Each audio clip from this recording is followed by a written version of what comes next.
Tampa Bay starts round 2 by selecting Logan Hall, defensive lineman out of Houston. This is a big player, 6'6", 282, and fills a need for Tampa. Plus, there's some versatility here with this pick that should serve the Bucs well. Bucs obviously in win-now mode with Tom Brady. All right, let's get our guys in. Pete Prisco, Brian McFadden, and our draft expert right there. There he is, Ryan Wilson.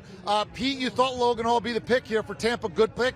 Yeah, it's a good pick. And again, I go back to what I said earlier, is that they needed to fill one hole in this roster, and that hole was defensive tackle.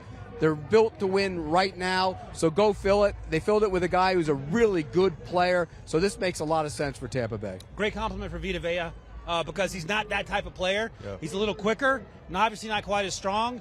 And I think he played great at Houston. And Peyton Turner went in the first round last year out of Houston to the Saints, which was sort of a surprise. I think he's going to be better than Peyton Turner. Went to the Senior Bowl and looked every bit the first-round talent that I thought he was. And, Pete, I just showed you my big board, my last big board, my 33rd overall player, Logan Hall. No, 33rd overall. One behind the tackle from Minnesota who hasn't been picked yet.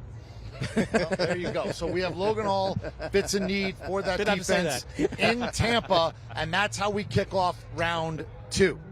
Do you want a sports network that delivers everything that matters about the game? The highlights, the picks, the instant analysis, no yelling, no fake debates, no politics. Hit the subscribe button and never miss a moment.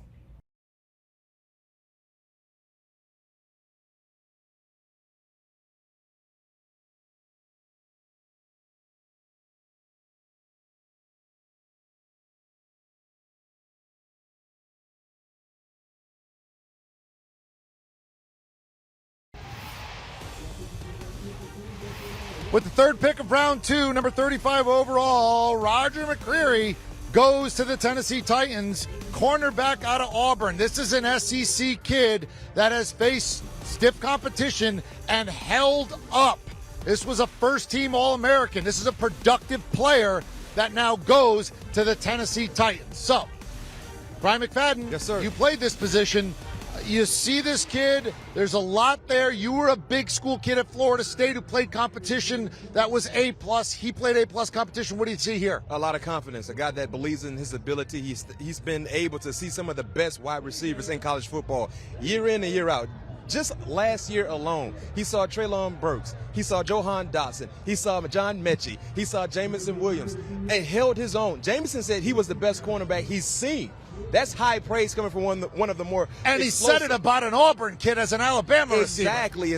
So I love this pick for the Tennessee Titans. You drafted Caleb Farley last year. Some injury concerns. Didn't really get a chance to see him do what people think he can do. Christian Fulton a year before that. Elijah Molden last year as well. So they're adding more pieces to the puzzle in the secondary. Oh, by the way, you know about being drafted in the second round. That's where you went. Yes, sir. Cornerback, big school, out of Florida State, second round. That's exactly where we were right here. Ryan, what'd you see with McCreary, and what'd you think of this pick?